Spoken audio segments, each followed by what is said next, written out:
C'est parti pour la Creepy Story.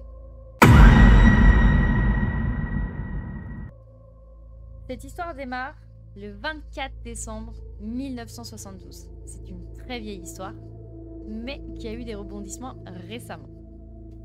L'histoire se déroule à Boutier, donc c'est dans une région du sud-ouest, si je ne me trompe pas.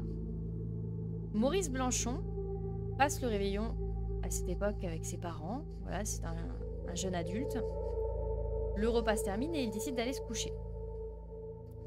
Le lendemain matin, il se réveille et il s'aperçoit que ses voisins, qui étaient partis faire le réveillon ailleurs, ne sont visiblement pas revenus, puisque les volets de la maison sont toujours fermés. Le poêle à fioul, parce que c'est des poêles à fioul à l'époque, est éteint alors qu'il fait très froid.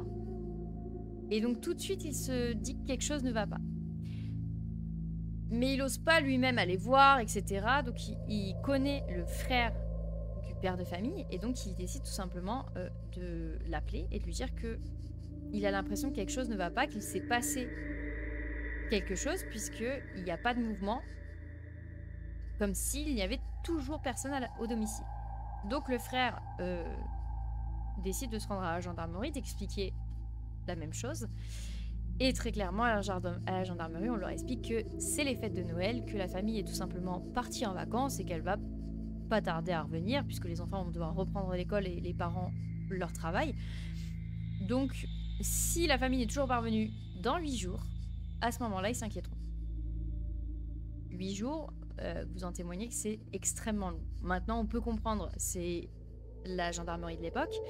Et accessoirement, là où ils n'ont pas tort, c'est que c'est les vacances de Noël et qu'une famille a tout à fait le droit de partir en congé pour une semaine ou deux et de revenir après. Là où on va commencer à s'inquiéter, c'est que les enfants ne sont toujours pas de retour à l'école. Donc cette famille est composée du papa, de la maman et de 2 enfants de 7 et 4 ans qui n'ont toujours pas fait leur retour en cours. Et là où on s'inquiète encore plus, c'est que le père de famille n'est pas retourné travailler, ce qui ne lui ressemble pas du tout. Nous sommes en janvier 1973, donc le début d'année, et là forcément la gendarmerie commence à se dire que ce ne sont pas de simples vacances et que peut-être qu'ils ont disparu. En tout cas, quelque chose cloche. L'enquête démarre et les gendarmes se rendent au domicile de la famille. Les gendarmes pénètrent dans la maison et là c'est une scène très bizarre puisqu'en fait elle est complètement figée, c'est-à-dire qu'il y a encore les décorations de Noël avec le sapin et tous les cadeaux des enfants qui n'ont pas été déballés. Ils ouvrent le frigo, pareil, il y a tous les fruits de mer, la dinde pour le repas du jour de Noël mais qui ont périmé malheureusement.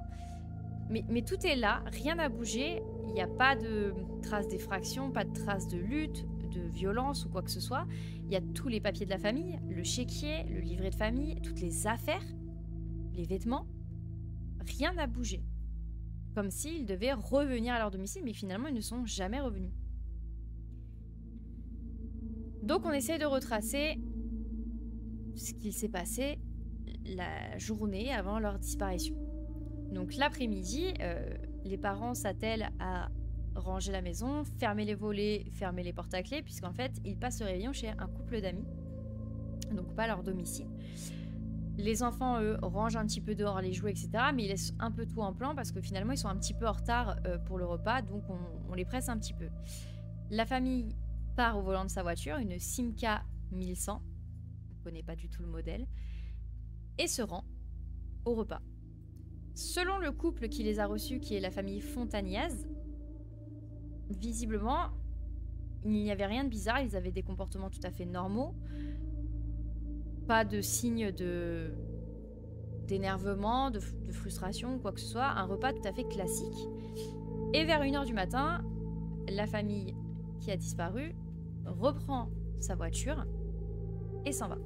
Et c'est à partir de ce moment-là qu'ils ne seront plus jamais revus. Donc les derniers à les avoir vus en vie, c'est ce couple. On se pose la question, on est en hiver, on est dans une région à ce moment-là où il fait quand même très froid, même si c'est le sud-ouest. euh, au moment des fêtes de Noël, il y a énormément de brouillard. Et la route pour rejoindre leur domicile à cette famille longe la Charente, donc qui est un cours d'eau. Donc on se pose la question, est-ce que avec le brouillard, peut-être que la famille a perdu le contrôle du véhicule ou n'a peut-être pas vu un virage et ce serait peut-être noyé dans la Charente avec la voiture. Voilà, on pense tout de suite à l'accident, c'est la première chose à laquelle on pense. Donc les gendarmes vont aller fouiller la Charente avec les hommes grenouilles, mais on ne va pas y découvrir la Simca 1100 ni la famille. Un hélicoptère à l'époque va même survoler ce cours d'eau et c'est quelque chose d'assez exceptionnel puisque on n'est qu'en 1973, donc c'est pas encore quelque chose qui se fait couramment. Donc là on se rend compte, les habitants se rendent compte aussi finalement que la disparition est réellement inquiétante et tout le monde a cette sensation de se dire que la famille, il y a quelque chose de bizarre dans cette histoire. Donc, pour vous décrire cette famille, qui est la famille Mechino, il y a le papa, Jacques, qui a 31 ans au moment des faits, qui vient d'une famille de 13 enfants. Il a commencé à travailler très très jeune à l'âge de 14 ans. Et au moment de sa disparition, il travaille dans une usine verrière. Donc c'est des conditions extrêmement difficiles. Visiblement, il travaille de nuit. Donc voilà, c'est un homme qui est travailleur, qui est bosseur, voilà, qui ne lésine pas là-dessus. Et à côté de ça, il répare des voitures, voilà, pour se faire des sous un petit peu à côté non déclarés, voilà, pour mettre de côté, pour pouvoir avoir un confort de vie en plus. La maman, qui s'appelle Pierrette, elle a 29 ans.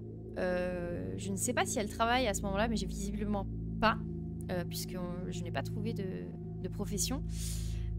Et c'est une femme qui est décrite comme une femme extrêmement jolie, qui est très agréable, qui voilà, aime ses enfants, une bonne mère de famille, pareil, sans problème particulier.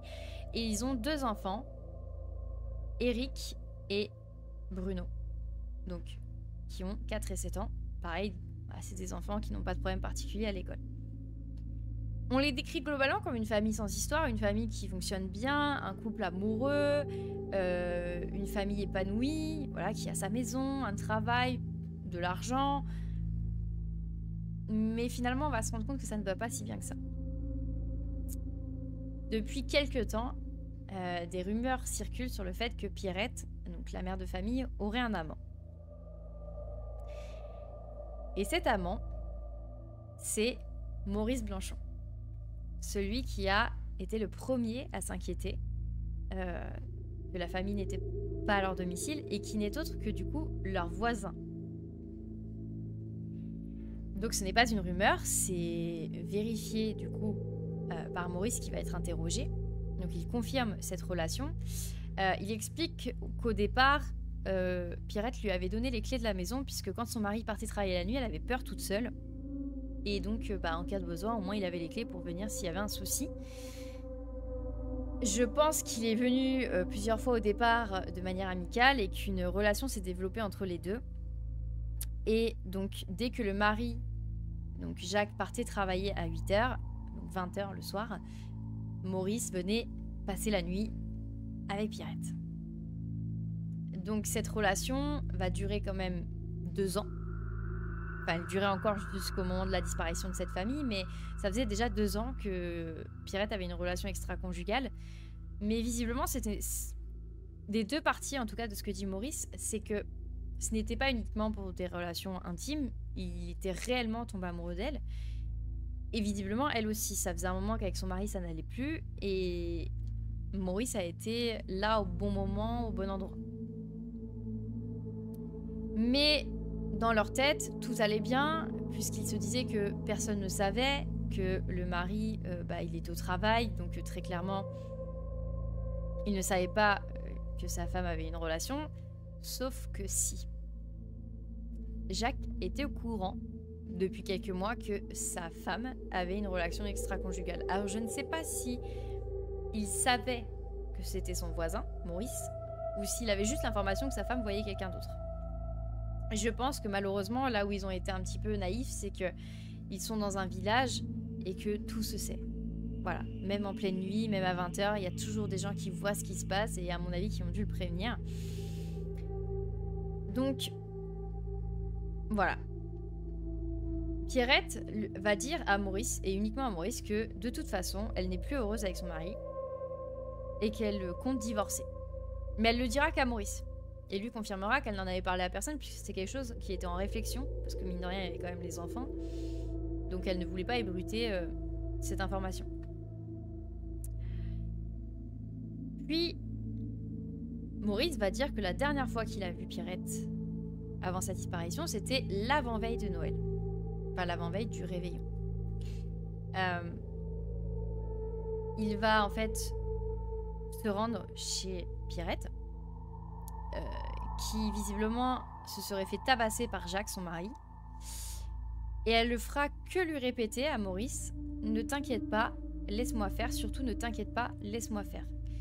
Et finalement, lui, il explique qu'il ne sait pas ce que ça voulait dire, il a pas compris sur le moment si elle voulait dire autre chose, si ça signifiait autre chose, mais elle va lui répéter ça 7 ou 8 fois, mais sans qu'il en comprenne vraiment le sens.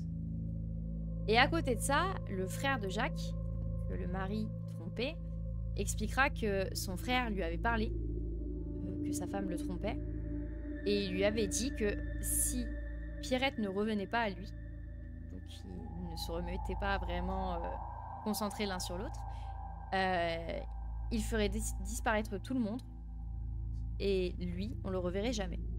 En parlant de Jacques, pas de Maurice, hein, mais en parlant de sa famille globalement. Alors c'est sûr que son frère, à ce moment-là, n'a pas pris ça au sérieux.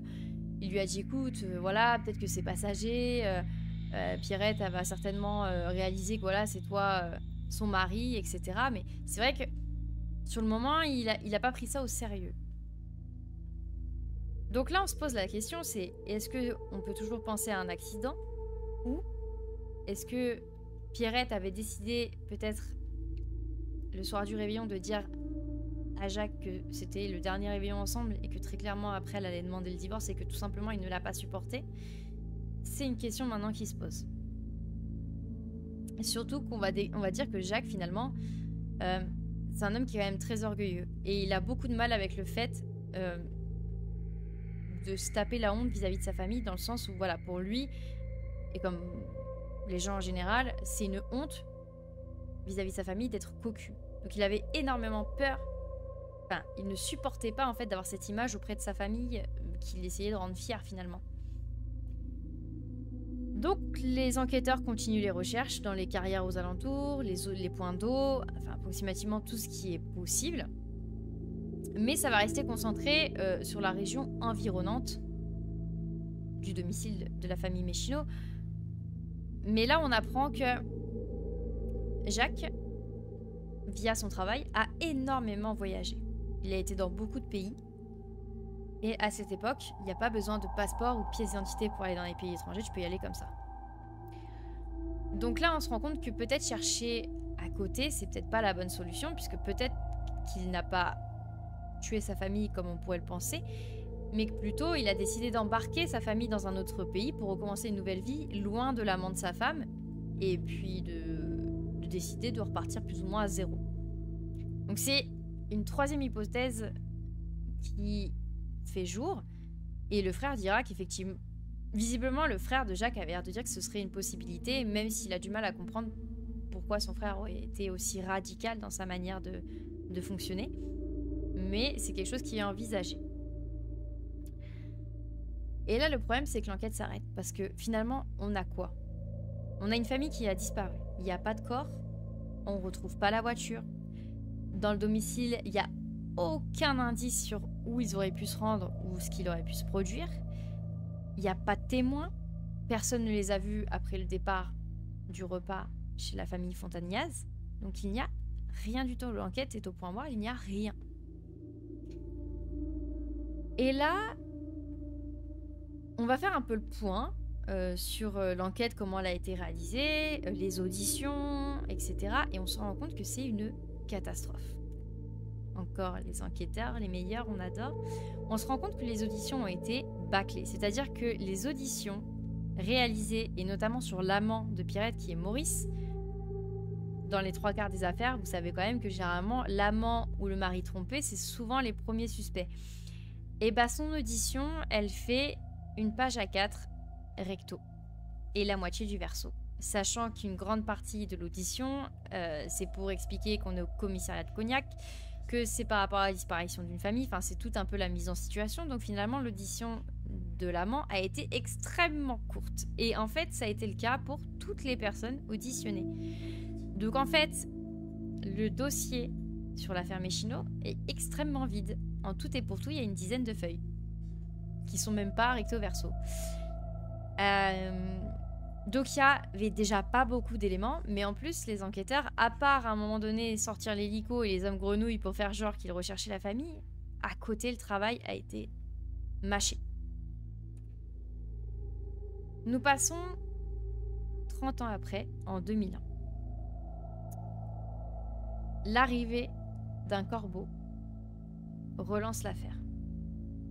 Donc pour ceux qui ne savent pas ce que c'est un corbeau, c'est quelqu'un qui fait généralement des dénonciations, calomnieuses ou non, ça c'est un peu qui tout double, anonyme, donc tu ne sais pas qui c'est, mais qui généralement veut faire passer un message.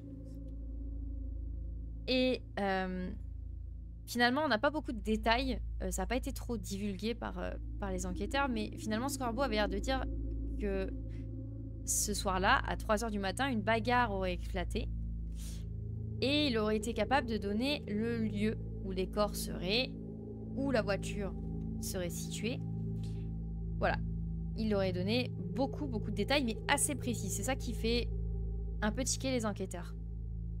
Et au même moment, en fait, il y a un gendarme qui arrive dans cette brigade, un nouveau gendarme qui arrive dans la brigade et qui décide de faire un peu le point sur les enquêtes cold case, donc qui ne sont pas résolues. Et il tombe sur cette affaire, l'affaire Méchineau, et il va se prendre de passion pour cette affaire parce qu'il explique que finalement, les enfants à l'heure d'aujourd'hui auraient quasiment son âge. Et ça le travaille un peu et il se dit que voilà, c'est quand même une famille complète qui a disparu, qui n'a pas de corps, et il comprend pas en fait pourquoi cette affaire a été laissée à l'abandon et qu'il faut vraiment tout faire pour essayer de comprendre ce qui a pu se passer ce soir-là.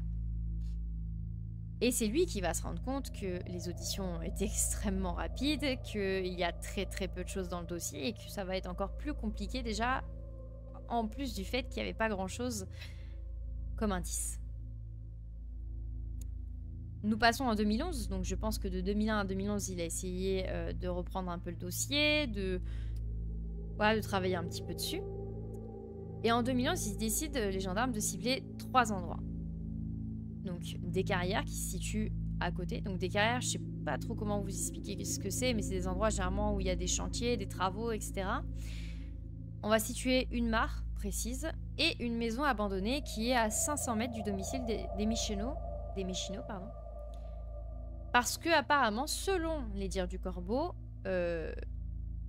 les corps se trouveraient dans cette maison abandonnée et la voiture aussi. Enfin, en tout cas, des morceaux de voiture. Donc les gendarmes vont se rendre dans cette maison abandonnée, dans les carrières qui vont être sondées avec des géoradars, avec des sonars. Enfin, ils vont vraiment mettre tous les moyens techniques possibles pour essayer de détecter des corps peut-être enterrés, peut-être cachés. Mais dans la maison abandonnée, dans la mare et dans les carrières, ça ne donnera absolument rien. Donc finalement, on se rend compte que le corbeau, toutes les informations, même si elles étaient précises, sont totalement fausses. On va réaliser une carte des points d'eau, toujours de la région. Donc les puits, la Charente, les carrières, les mares, vraiment tout ce qui est possible, tous les points d'eau possibles, pour y envoyer, encore une fois, des sonars, des géoradars, des plongeurs quand c'est possible, vraiment pour essayer de ratisser le maximum d'endroits où éventuellement la voiture pourrait se trouver avec la famille. Mais encore une fois, ça ne va absolument rien donner. L'affaire va être relancée en octobre 2012. Un monsieur se rend en forêt, une forêt qu'il connaît très bien, pour aller cueillir des champignons. C'est quelque chose qu'il a l'habitude de faire. Donc il suit son sentier comme d'habitude, puis il décide, voilà, pour faire la cueillette, de s'en éloigner. Et il va tomber nez à nez avec un squelette. Au départ, il va penser que c'est peut-être un chevreuil qui est venu se laisser mourir et qui a été mangé par les autres animaux de la forêt. Mais il va vite se rendre compte que les ossements ne correspondent pas du tout à un chevreuil, surtout au niveau du bassin. Et donc il va décider de prévenir la gendarmerie. La gendarmerie va se rendre sur place avec un médecin légiste qui va confirmer que ce n'est pas un animal, que ce sont bien des ossements humains qui correspondent à un adulte et un enfant qui aurait entre 4 et 7 ans. Et les ossements seraient là depuis une quarantaine d'années. Ce qui correspondrait au moment où la famille Meshino a disparu. Moi, ce que je trouve incroyable sur cette info, c'est que si ce monsieur avait vraiment l'habitude de se rendre dans cette forêt et de sortir du sentier pour aller cueillir des champignons ou même se promener, qu'il n'ait jamais vu ces ossements avant, sachant que ça fait une quarantaine d'années qu'il serait sur place. Donc que ce soit lui ou quelqu'un d'autre, je trouve ça fou que personne ne les ait vus avant. Le lien va être fait du coup avec l'affaire Meshino et donc on va demander au frère de Jacques un prélèvement ADN pour faire une comparaison avec les ossements. Ça va être fait et on va apprendre que ça ne matche pas. Ce n'est pas la famille Meshino. Au même moment, en même temps que ces trouvailles, la gendarmerie va être contactée puisqu'on vient de trouver dans le lit de la Charente. Alors je pense que c'est un endroit un peu précis de ce cours d'eau. On va retrouver une Simca 1100 de la même couleur que la famille Meshino. Donc là encore une fois on se dit c'est pas possible, il n'y a pas 50 Simca de cette couleur là dans la région à ce moment là en fait tout simplement. Donc on va relever la plaque de la Simca ainsi que le numéro de série du châssis et encore une fois ça ne correspond pas au véhicule de la famille Meshino. Donc encore une fois c'est une fausse piste. Nous passons à 2014, donc là nous sommes à Cognac et un propriétaire décide d'entamer des travaux dans sa maison, notamment au niveau de sa terrasse qu'il souhaite refaire. Et donc au moment où il détruit sa terrasse, il découvre sous celle-ci des ossements humains. Il contacte lui aussi la gendarmerie qui se rend sur place. Et les os sont prélevés. Encore une fois, le test ADN est réalisé. Et ce n'est toujours pas la famille Meshino. Donc encore une fois, fausse piste. Et il faut se dire qu'à chaque fois, dans ces cas-là, la famille, en tout cas le frère de Jacques est prévenu de ces trouvailles. Donc à chaque fois, il se dit peut-être que ça y est, on sait que, on va peut-être savoir ce qui s'est passé. Est-ce que c'est mon frère? Est-ce que c'est ma belle-sœur? Est-ce que c'est mes neveux, mes nièces? Et sauf qu'à chaque fois, finalement, il s'emballe pour rien puisque on en revient toujours au point de départ. Et en 2020, oui les gars, 2020, les gendarmes reçoivent une nouvelle lettre du corbeau. Vous vous rendez compte, ça fait plus de quasiment 50 ans après. Et là, Maurice Blanchon, donc l'amant de Pierrette et le voisin, est chez lui. Et les gendarmes se rendent à son domicile et lui donnent une convocation à la gendarmerie le lendemain à 9 h. Maurice il comprend pas trop pourquoi, mais il se pose pas plus de questions que ça. Il se dit je vais m'y rendre et je verrai bien. Donc Maurice se rend le lendemain matin à la gendarmerie et là on lui dit: est-ce que Pierrette t'a envoyé une lettre? Est-ce qu'elle t'a contacté? Maurice il explique que non et que si ça avait été le cas, bien évidemment qu'il aurait prévenu le maire ou la gendarmerie, qu'il n'aurait pas laissé la lettre comme ça sans prévenir personne. Et là il se rend compte que finalement on est en train de le soupçonner un petit peu d'une certaine manière. Il est vraiment reçu plutôt en tant que suspect qu'en tant que témoin.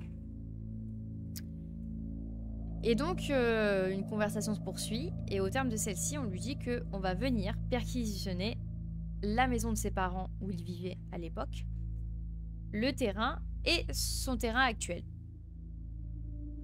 Donc Maurice comprend pas bien parce qu'il explique que si jamais c'était lui, il aurait dû déplacer les corps, ça veut dire qu'il aurait dû les enterrer chez ses parents, puis ensuite les enterrer dans son nouveau terrain. Ça fait quand même 4 corps à déplacer tout seul. Voilà, et pour lui, il comprend même pas comment il peut être suspecté, sachant qu'en plus, c'est lui qui a été le premier à s'inquiéter pour cette famille et qui a qui a voulu prévenir tout de suite les autorités. Donc, les gendarmes vont se rendre sur place, ils vont apparemment tout retourner, que ce soit la maison de ses parents, que ce soit son terrain, etc., pour ne rien trouver. Hein, très clairement, c'était une très mauvaise idée, en tout cas pour moi qui n'avait pas d'intérêt. Mais très clairement, le corbeau, même si on n'a pas trop le contenu de la lettre, accusait Maurice du meurtre de la famille. Maurice explique que il n'est pas étonné, parce qu'il y a toujours des gens qui aiment bien rajouter leur grain de sel, qui sont un peu jaloux, donc qui veulent un petit peu mettre les personnes dans la merde, faut le dire. Mais voilà, lui, il explique que il était amoureux de Pierrette. Il était amoureux de Pierrette, et très clairement, si elle n'avait pas disparu, si elle avait quitté son mari comme elle devait le faire, il explique qu'il il serait peut-être encore avec elle à l'heure d'aujourd'hui, parce qu'il explique que leur relation a été marchait bien, que ça marchait bien, et il va dire mot pour mot que c'était trop beau pour que ça dure. Et on sent qu'il est c'était peut-être la femme de sa vie et que finalement il n'aura jamais la réponse. Et lui, ce qu'il explique, c'est que finalement, si vraiment Jacques avait décidé d'emmener sa famille dans un autre pays pour recommencer tout, loin de tout le monde, à zéro, il explique que automatiquement Pierrette lui aurait envoyé une lettre. Même si c'était pas pour le revoir, même si c'était pour lui dire que elle a décidé de rester avec son mari et d'essayer de refaire venir la flamme dans le couple, il explique qu'elle l'aurait forcément prévenu, elle l'aurait pas laissé comme ça dans l'attente, dans l'angoisse, dans le questionnement. Et en fait, on se rend compte que les 3-4 fois où les enquêtes récemment ont été relancées, c'était uniquement sur les lettres anonymes. Et globalement, c'est un petit peu léger, enfin en tout cas c'est ce que certains journalistes pensent. Certaines personnes aussi trouvent que c'est très léger de relancer une enquête sur des lettres anonymes d'un corbeau qui a déjà menti par le passé sur les informations qu'il a pu donner. Mais en tout cas, ça avait été relancé. À l'heure d'aujourd'hui, en 2023, les amis, cette affaire n'est toujours pas élucidée. On ne sait toujours pas où est-ce que la famille a disparu. On ne sait pas si elle est vivante, si elle est décédée, parce que les enfants seraient encore vivants en 2023. On ne sait pas si c'est un accident peut-être qui a eu lieu un peu plus loin, si c'est le mari qui a complètement perdu la tête et qui a décidé de tuer sa famille et de se tuer après. On ne sait pas si c'est l'intervention d'un tiers, puisqu'à un moment donné, on avait envisagé les voyous de la région qui auraient pu tout simplement, peut-être pour voler de l'argent ou quoi que ce soit, tuer la famille, mais ça ne tient pas la route parce que ce n'étaient pas des voyous, des gros voyous au point de tuer 4 personnes froidement. Donc, aujourd'hui, nous avons toujours pas plus d'infos, toujours pas de suspect potentiel et toujours pas d'explication sur comment cette famille a pu disparaître à un réveillon de Noël sans laisser de traces.